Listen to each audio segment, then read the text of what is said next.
परिवहन मंत्री प्रताप सरनाईक यांनी पदभार स्वीकारताच आगारांना अचानक भेटी देऊन अधिकाऱ्यांची झाडाझडती घेतली. आज त्यांनी एसटीच्या गाडीतून पनवेल खोपोली असा प्रवास करत सर्वसामान्य प्रवासी आणि कर्मचाऱ्यांच्या समस्या जाणून घेतल्या. या प्रवासाबद्दल बोलताना सरनाईक म्हणाले, पनवेल ते खोपोली एसटीने प्रवास करतानाचा आजचा अनुभव मनाला स्पर्शून गेला. एका साध्या बस प्रवासामध्ये लोकांच्या जीवनातील वेगवेगळ्या गोष्टी मला समजल्या. एसटी ही गाडी नसून हजारो भावनांचा प्रवास करणारा सेतू आहे, अशा भावना त्यांनी व्यक्त केल्या. या प्रवासामध्ये अनेक प्रवाशांशी त्यांनी संवाद देखील साधला. प्रत्येकाच्या चेहऱ्यावर एक कहाणी होती आणि त्यांच्या बोलण्यातून मला संघर्ष समजला. खोपोली बस आगाराला भेट देऊन तिथल्या एसटी कर्मचाऱ्यांशी चर्चा केली आणि त्यांच्या समस्या देखील जाणून घेतल्या. तसेच प्रवाशांशी संवाद साधत त्यांच्याही समस्या जाणून घेतल्या. त्या सोडवण्यासाठी अधिकाऱ्यांना सूचना देखील केल्या. एसटीची सेवा ही फक्त प्रवासापुरती नाही, तर ती माणसांना जोडणारा एक महत्त्वाचा दुवा आहे. त्यामुळे एसटी प्रवाशांना सर्वोत्तम सुविधा देणं हे आमचं कर्तव्य आहे, अशा शब्दामध्ये प्रताप सरनाईक यांनी त्यांच्या भावना व्यक्त केल्या. विनंती आहे, नाथच्या बाबतीत बोलतो. 15 रुपयाची जी बॉटल आहे ती काय काय ठिकाणी 20-20 रुपयाला चार्ज करतात. पिंपरी चिंचवड डेपोला पण हे नाथ सरकारने दिलेलं आहे. 15 रुपयाच्या आधी 20-20 रुपये चार्जेस घेतात आणि आरेरावी करतात त्याच्यावर. आणि खालापूर दोन त्याला पण त्यांची सिस्टम आहे. 20 रुपये रेग्युलेटर नाही आहे पाण्याची बॉटल ती 25-25 रुपये दिली जाते खालापूर दोन. खूप साऱ्या गोष्टी महाराष्ट्रामध्ये अवस्था अतिशय दारूणच आहे. हे जरी आपल्या रायगड जिल्ह्यातलं महत्त्वाचं स्थान जरी असेल तरी ठिकठिकाणची परिस्थिती वेगवेगळी आहे, परंतु प्रश्न मात्र सारखे आहेत. प्रामुख्यानं महिला शौचालयाचे प्रश्न, पुरुष शौचालयाचे प्रश्न, थंड पाण्याची पिण्याची व्यवस्था, गरम पाण्याच्या आंघोळीची व्यवस्था, स्वच्छतागृहाचं म्हणजे ज्या पद्धतीनं स्वच्छता हवी आहे तशी या प्रकारची कुठेही दिसत नाही आहे. अनेक प्रश्न ह्या प्रवाशांचे सुद्धा मी ऐकलेले आहेत, कर्मचाऱ्यांचे सुद्धा ऐकलेले आहेत. त्यामुळे सिमिलर परिस्थिती प्रत्येक ठिकाणी आहे. परंतु हा म्हणजे मी आल्यानंतर आश्चर्यचकित झालो की अतिशय मोक्याच्या ठिकाणी जवळजवळ 36,000 मीटरची जागा आपली ही आहे.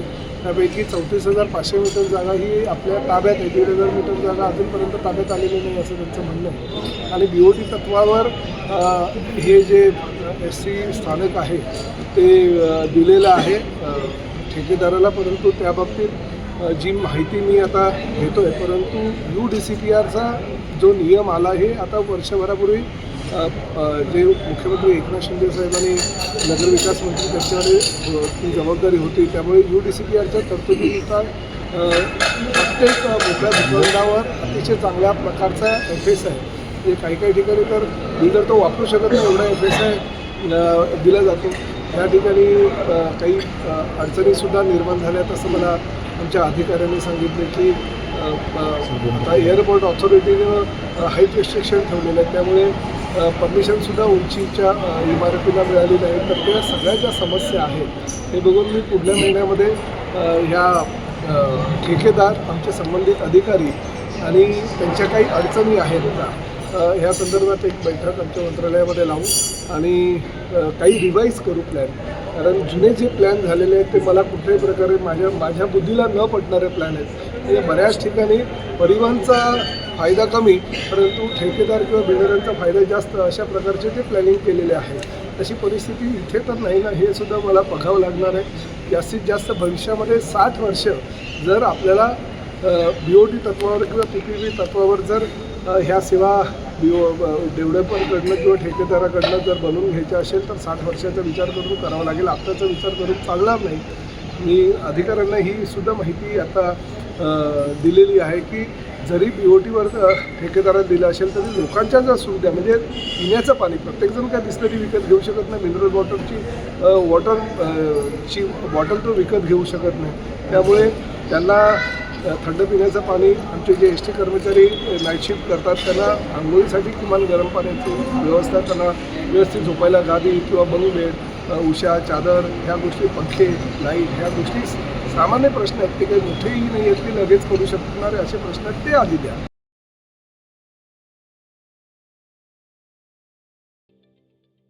ठाणे महानगरपालिकेचे मालमत्ता कर म्हणजेच प्रॉपर्टी टॅक्स भरण्याचे आवाहन. सन 2022-23 या आर्थिक वर्षाचे मालमत्ता कराचे म्हणजेच प्रॉपर्टी टॅक्सचे बिल ठाणेकर करदात्यांना महापालिकेमार्फत आर्थिक वर्षाच्या सुरुवातीस म्हणजेच माहे एप्रिल 2022 मध्ये देण्यात आलेले आहे. तथापि अद्यापही काही करदात्यांनी मालमत्ता कर महापालिकेकडे जमा केलेला नाही. सध्या आर्थिक वर्षाचा अंतिम टप्पा सुरू झाला आहे. मालमत्ता कर वसुलीसाठी महापालिकेतर्फे कडक कारवाई हाती घेण्यात आली आहे. या अंतर्गत जंगम मालमत्ता, टीव्ही, फ्रीज, वाहन व इतर जप्त करणे तसेच स्थावर मालमत्ता वॉरंट बजावून जप्त करण्यात येत असून मालमत्तेचा जाहीर विक्रीद्वारे लिलाव करून कराची रक्कम वसूल करण्यात येत आहे. मालमत्तेस पाणी पुरवठा करण्यात येणारे नळ संयोजन खंडित करण्यात येत आहेत. त्याचप्रमाणे थकीत मालमत्ता करावर 2% व्याज आकारले जात असल्याने भरावयाची रक्कम वाढत आहे. आपला मालमत्ता कर propertytax.thanecity.gov.in या लिंकद्वारे तसंच गुगल पे, फोन पे, पेटीएम याद्वारे ऑनलाईन पद्धतीने करण्याची सुविधा उपलब्ध करून दिली आहे. शनिवार, रविवार व सार्वजनिक सुट्टीच्या दिवशी नागरिकांना मालमत्ता कर भरणे सोयीचे व्हावे याकरता महापालिकेचे मालमत्ता कर संलग्न कार्यालय या दिवशी कार्यान्वित ठेवण्यात आलेले आहे. तरी मालमत्ता कर वसुलीची अप्रिय कारवाई टाळण्याच्या दृष्टिकोनातून मालमत्ता कर भरून महापालिकेस सहकार्य करावे. धन्यवाद.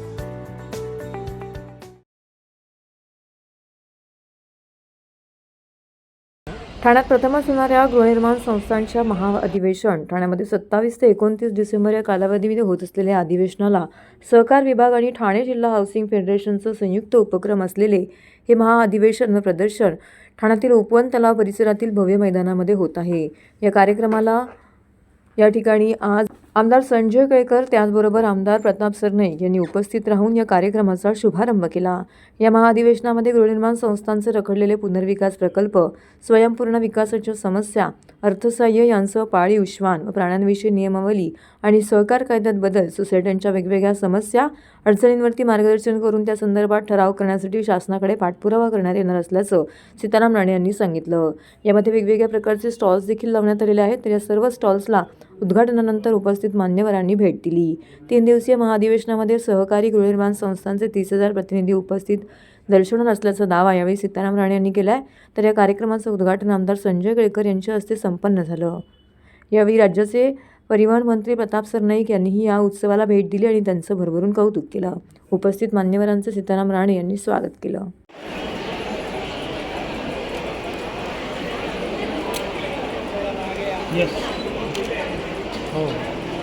दोन थोडा मागे हां हो साहेब समोर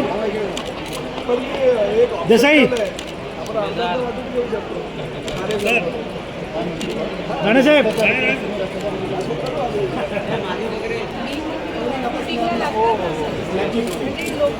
राणे साहेब या साईडला राणे साहेब हो राणे साहेब राणे साहेब बस इकडे ते आले का ते नाही दिसणार.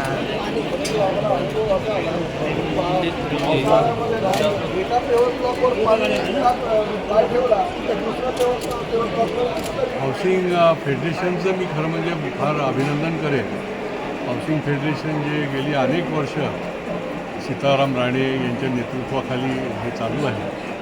गृहसंकुलं वाढत आहेत, वाढण्याबरोबर त्यांचे प्रश्न वाढत आहेत, त्यांच्या समस्या वाढत आहेत आणि या सगळ्या गृहसंकुलांना जवळजवळ महाराष्ट्रामध्ये एवढ्या मोठ्या संख्येने 1.5 लाख हाऊसिंग सोसायटी आहेत, जिल्ह्यामध्ये आहेत, शहरामध्ये आहेत, ज्यांना दिशादर्शन दिलं पाहिजे. हा वेगळा नॉन प्रॉफिट सेक्टर आहे सहकारमधला आणि त्यांना एक दिशादर्शन देण्यासाठी मला वाटते हे अभूतपूर्व असं अधिवेशन, महाअधिवेशन या ठिकाणी आज त्याचं प्रदर्शनाचं उद्घाटन झालं आहे आणि उद्या या अधिवेशनाची सुरुवात होणारे हजारो संस्थेचे प्रतिनिधी येतील.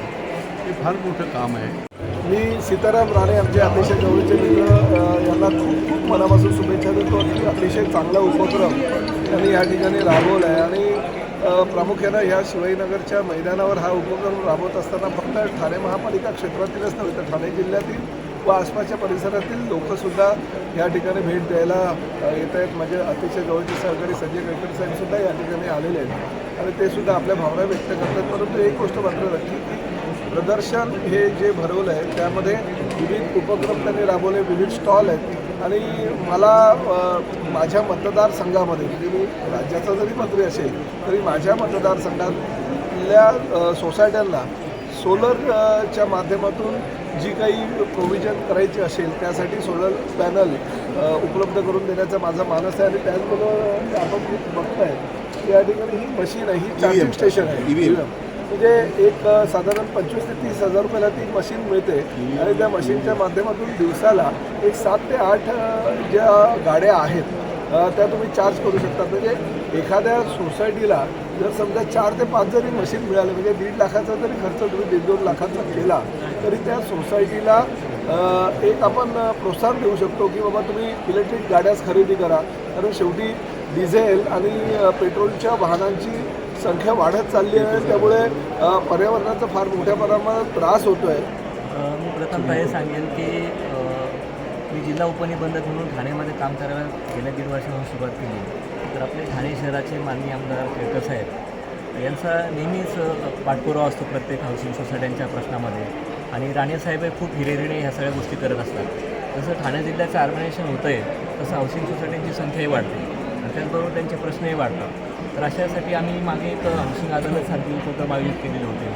आता त्यातूनच ही संकल्पना आहे की सहकार कायद्यामध्ये तरतूद आहे की प्रत्येक पदाधिकाऱ्यांनी प्रशिक्षण घेतलं पाहिजे. तर त्यासाठीच आम्ही हे जिल्हा हाऊसिंग फेडरेशन आणि सहकार विभागाने हे महाअधिवेशन आयोजित केलेलं आहे.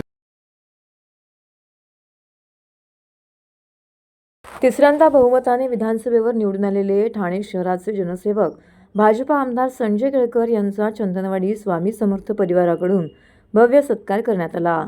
श्री स्वामी समर्थ महाराज कृपा ट्रस्ट चंदनवाडी आणि भारतीय मराठा महासंघ तसेच लाडक्या बहिणींच्या वतीने आमदार केळकर यांना पुणेरी पगडी परिधान करण्यात आली. यावेळी स्वामी परिवाराचे महेश परशुराम कदम, गुरुजी मयुरेश काळंदते, भारतीय मराठा महासंघाचे आप्पासाहेब आहेर इत्यादींसह शेकडो नागरिक व महिला वर्ग येथे उपस्थित होते. आमदार केळकर यांनी समर्थ परिवाराच्या माध्यमातून झालेला हा घरचा आहेर असल्याचे यावेळी सांगितले.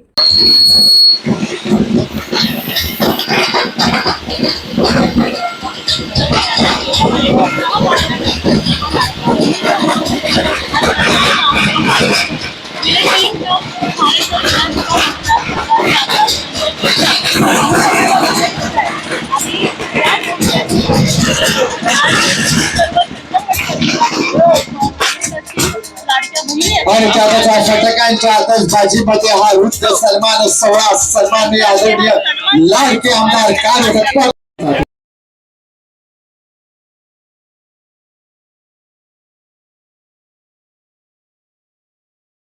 आज चंदनवाडी भागामध्ये स्वामी समर्थ मठाचे सर्व भक्तगण महेश कदम यांच्या पुढाकाराने या ठिकाणी एक आध्यात्मिक सत्कार म्हणायला हरकत नाही. आज गुरुवार आहे. समर्थांची आरती झाल्यानंतर आप्पासाहेबांनी या ठिकाणी मंत्रोच्चार करून हा सत्कार केलाय. मयुरेश दादा पण या ठिकाणी उपस्थित आहे. ही सगळी आध्यात्मिक मंडळी जी आहे आणि आमच्या लाडक्या बहिणी, त्यामुळे हा घरचा सत्कार मी समजतो. हा आमच्या स्वामी समर्थांचा आशीर्वाद मी समजतो आणि अशा प्रकारे सत्कार जो आहे हा दुर्लभ आहे, दुर्मिळ आहे आणि हीच खरी ताकद आहे की या भक्तीच्या माध्यमातूनच आम्हाला आमच्या हरक्याला समाजामध्ये काम करण्याची एक शक्ती मिळत असते आणि या शक्तीच्या माध्यमातूनच आम्ही समाजाचा विकास करत असतो, शहराचा विकास करत असतो आणि त्याच्यामुळे मी आज खऱ्या अर्थाने धन्य आहे की हा आमच्या समर्थ परिवाराच्या माध्यमातून हा सत्कार आहे. नेतृत्व आहे आणि सरांच्या हातून असत अखंड आपल्या सर्वांची आणि देशाची सेवा घडो हीच महाराजांच्या चरणी प्रार्थना. जय शंकर. जनसेवक आमदार आदरणीय संजयजी केळकर साहेब यांचं आज श्री स्वामी समर्थ महाराज कृपा ट्रस्ट आणि भारतीय मराठा महासंघ यांच्या संयुक्त विद्यमाने आज हा आध्यात्मिक सत्कार आज आयोजित केला होता.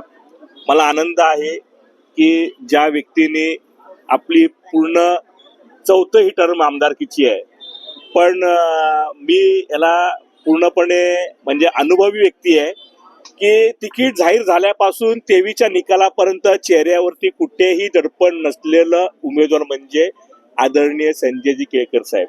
याचा मागचा फक्त एकच ताकद, ती आध्यात्मिक ताकद त्यांच्या पाठीची ठाम होती. म्हणजे मी प्रचारामध्ये पॅनिक झालो होतो की साहेब आपल्याला लीड घ्यायचं आहे. मला सांगायचे लीड आपल्या 50-60च्या पुढे असणार आहे. आपली लढाई काळजी करू नका, जनता जनार्दन आपल्या पाठीशी आहे. आणि खऱ्या अर्थाने ठाण्याच्या जनतेने पुन्हा एकदा विधानसभेवर हॅट्रिक करायला पाठवलं. आणि आजही या जनतेच्या वतीने जे जे लोकोपयोगी ज्या काही प्रश्न आहेत ते साहेब पुढचे 5 वर्षेही 100% विधानसभेत मांडणार आहेत. मी पुन्हा एकदा सांगतो की मागाशी मी सांगितलं की हा राजकीय सत्कार नव्हता, तरी सुद्धा मन राहत नाहीये. महाराष्ट्रातल्या संपूर्ण 288 आमदारांपैकी एकमेव आमदार आहेत की जनतेच्या मनातले मंत्री आहेत. मंत्रिपदासाठी त्यांनी कुठली गोष्ट कधी केली नाही आणि कधी मिळवायचा प्रयत्न केला नाही, पण जनतेच्या मनातले मंत्री म्हणून जे आज ह्या महाराष्ट्राची ओळख ज्यांची आजपासून तयार होणार आहे ते जनसेवक आमदार संजय केळकर साहेब. देवाणघेवाणीच्या आर्थिक वादातून व्यावसायिकावर फायरिंग करणारा आरोपी प्रतीक शर्मा याला त्याच्या साथीदारांसह ठाणे क्राईम ब्रांच वागळे युनिटच्या पथकाने 25 डिसेंबर 2024 रोजी कोलशेत परिसरातून 5 जणांना अटक केली आहे. संदीप अडसूळ या व्यावसायिकावरती 7 ऑक्टोबर 2022 रोजी रात्री 8:45च्या सुमारास एका अनोळखी इसमाने त्यांच्यावरती पिस्तूलने गोळी झाडली होती. ही गोळी अडसूळ यांच्या उजव्या बरगडीला लागल्याने ते गंभीर जखमी झाले होते. या घटनेनंतर गोळीबार करणाऱ्या इसमाने घटनास्थळावरून पळ काढला होता. ही फायरिंग प्रतीक शर्मा यांनी त्याच्या साथीदारांच्या मदतीने केल्याचं पोलीस तपासातून समोर आल्यानंतर या प्रकरणी कापूरवाडी पोलिसांनी हत्येचा प्रयत्न केल्याचा गुन्हा दाखल केला होता. तेव्हापासून फायरिंग करणारा आरोपी प्रतीक शर्मा हा त्याच्या साथीदारांसह सतत 2 वर्ष फरार होता. दरम्यान या गुन्ह्यातील आरोपी शर्मा हा कोलशेत परिसरात येणार असल्याची माहिती ठाणे क्राईम ब्रांच वागळे युनिटच्या पथकास मिळाली होती. मिळालेल्या माहितीनुसार पोलिसांनी परिसरामध्ये सापळा लावून आरोपी प्रतीक शर्मा याच्यासह त्याचे साथीदार राजकुमार हांडे, अंकांत पोवळे, तुषार पवार, रोहित गंगोत्रे यांना अटक केला आहे. ऑक्टोबर 2022ला पोलीस स्टेशन कापूरवाडीच्या हद्दीमध्ये संदीप अडसूळ हे बांधकाम व्यवसाय क्षेत्राशी संबंधित व्यवसाय करतात. त्यांच्यावर काही अज्ञात आरोपींनी फायरिंग केलं होतं. या घटनेला जवळपास 2 वर्ष उलटून गेली आहेत. या गुन्ह्यामध्ये समांतर तपास गुन्हे शाखेच्या युनिट 5 चे पोलीस निरीक्षक सलील भोसले आणि त्यांच्या टीमनं त्याच्यामध्ये समांतर तपास केला आणि गोपनीय माहिती आणि इतर तपासाच्या अनुषंगानं आतापर्यंत आपण 5 आरोपींना याच्यामध्ये अटक केलेली आहे. त्याच्यामध्ये सदरच्या गुन्ह्यामध्ये संदीप अडसूळ याच्यावर यातील आरोपींनी फायरिंग केलेलं होतं. त्याच्यामध्ये त्याला छातीमध्ये गोळी लागली होती, तो गंभीररित्या जखमी झालेला होता. 2 वर्षानंतर अतिशय चांगल्या पद्धतीने तपास करून युनिट 5 सदरचा गुन्हा उघडकीस आणलेला आहे. तर अजूनही काही आरोपी निष्पन्न होण्याची शक्यता आहे का या गुन्ह्यामध्ये? सध्या आम्ही 5 आरोपींना अटक केलेली आहे. त्यांची पोलीस कस्टडी देखील आपल्याला मिळालेली आहे. याच्यामध्ये अजून कोणाचा सहभाग आहे का किंवा याच्या मागे कोणाची काही सपोर्ट आहे का, मदत केलेली आहे का, तो सुद्धा आम्ही तपास नाव समोर येतोय सर. इन्व्हेस्टिगेशन मध्ये शिवसेना नगरसेवक वगैरे आहे का याच्यामध्ये नाव येते का याच्यासोबत? याच्यामध्ये आता 5 आरोपींना अटक केलेली आहे. या आरोपांना कोणी मदत केली आहे, सपोर्ट केलेला आहे का याचं सर काय कारण होतं? सर काय कारण होतं हे फायरिंग करण्यामागचं आणि कशावरून ते झालं? संदीप अडसूळ हे जे फिर्यादी आहे, जे जखमी आहेत, त्यांचा बांधकाम संबंधित व्यवसाय आहे आणि हे जे आरोपी आहेत हे आरोपी सुद्धा बांधकामाचे जे साईट्स असतात, कन्स्ट्रक्शन साईट, तिथे हे काम करतात. त्यांचा आर्थिक देवाणघेवाणीचा वाद होता आणि त्या वादामधून त्यांची ही सदरची घटना घडलेली आहे. या आरोपींनी संदीप अडसूळ याच्यावर फायरिंग केलं.